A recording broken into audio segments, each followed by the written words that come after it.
আর এটা তুমি কি করছো? আমার শালিকে পনিরের তরকারি দিও না, ভাতের সাথে একটা লঙ্কা একটা পেঁয়াজ দাও, আর তার সাথে এক গ্লাস জল দাও। এই নাও শালি, এই পেঁয়াজ লঙ্কা দিয়ে তুমি ভাত খাও, এতে তোমার শরীরটাও ভালো থাকবে আর খাবারটা খুব তাড়াতাড়ি হজম হয়ে যাবে। পবিত্র, আমার বোন এখন এই লঙ্কা পেঁয়াজ দিয়ে ভাত খাবে? তুমি এই রিচ খাবার খাইয়ে তোমার বোনের শরীরটাকে খারাপ করতে চাইছো? তোমার বোন না মডেলিং করে, তারপর শরীরটা খারাপ হলে কি হবে বলো তো?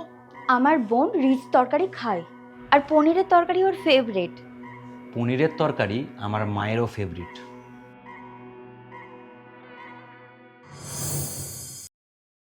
বৌমা, আজকে পনিরের তরকারি করনি? আপনি তো আপনার পেনশনের টাকা তুলবেন না, তাই আমরা যতটা পেরেছি ততটাই ব্যবস্থা করেছি আপনার জন্য। তাই চুপচাপ খেয়ে নিন। পায়েল, আমাকে খেতে দাও, আমার দেরি হয়ে যাচ্ছে। হ্যাঁ, দিচ্ছি। কি হলো মা, তুমি পনিরের তরকারি খাচ্ছ না? না বাবু, আজকে আমার পেটটা ঠিক নেই, এই জন্য খাবো না। টাইমে টাইমে ওষুধ খাচ্ছ তো? তোমার শরীর ঠিক আছে তো? বয়স তো হয়েছে, নর্মাল খাবার খেলে শরীরটাও ঠিক থাকবে, আর হজম শক্তিটাও এমনিতে কমে গেছে। আর বাবু বলছি, শীতকাল তো আসছে, আমার একটা চাদর কিনতে হবে। আচ্ছা ঠিক আছে, এই রবিবার আমরা যাব, ঠিক আছে? ঠিক আছে। হুম, আমার হয়ে গেছে, আমি আর খাবো না। আরে, খাবারটা তো শেষ করে যাও। না পায়েল, দেরি হয়ে যাবে। মা আমি আসছি।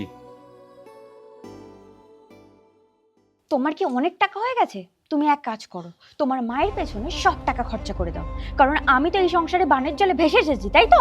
তোমার আবার কি হলো? তুমি কেন বললে রবিবার দিন চাদর কিনতে যাবে? তুমি বারণ করতে পারলে না? ওনার যদি এতই চাদর কেনার ইচ্ছে থাকে তাহলে নিজের পেনশনের টাকা থেকে চাদর কিনতে পারছে না? আর তাছাড়া সংসারে এত খরচ, তার উপর ওনার ইচ্ছে পূরণ করতে করতে আমাদের সব টাকা শেষ হয়ে যাবে। তুমি মায়ের সাথে কি ধরনের ব্যবহার করো সেটা আমি খুব ভালো করে জানি।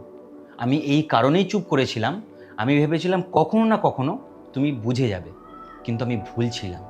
দিদি, এসব কি শুনছি আমি? তুই জানিস উনি যে টাকাটা পেনশন পায় সব টাকাটা নিজের কাছে রেখে দেয়, এই সংসারে একটা টাকা খরচা করে না।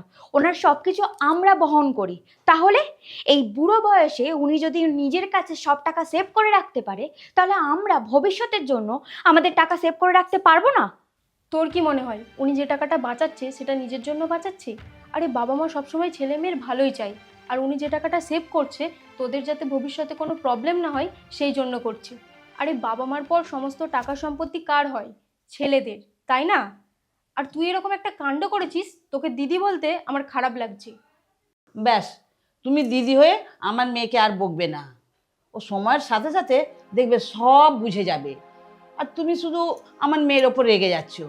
তুমি তো জানো তোমার দিদিকে এই ঘরটা সব একার হাতে সামলাতে হয়। কিন্তু সোনার মধ্যেও কিছু না কিছু কম থাকে।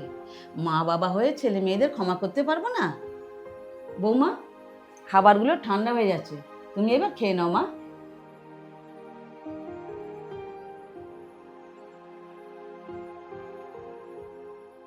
মা, সরি, আমাকে ক্ষমা করে দিন।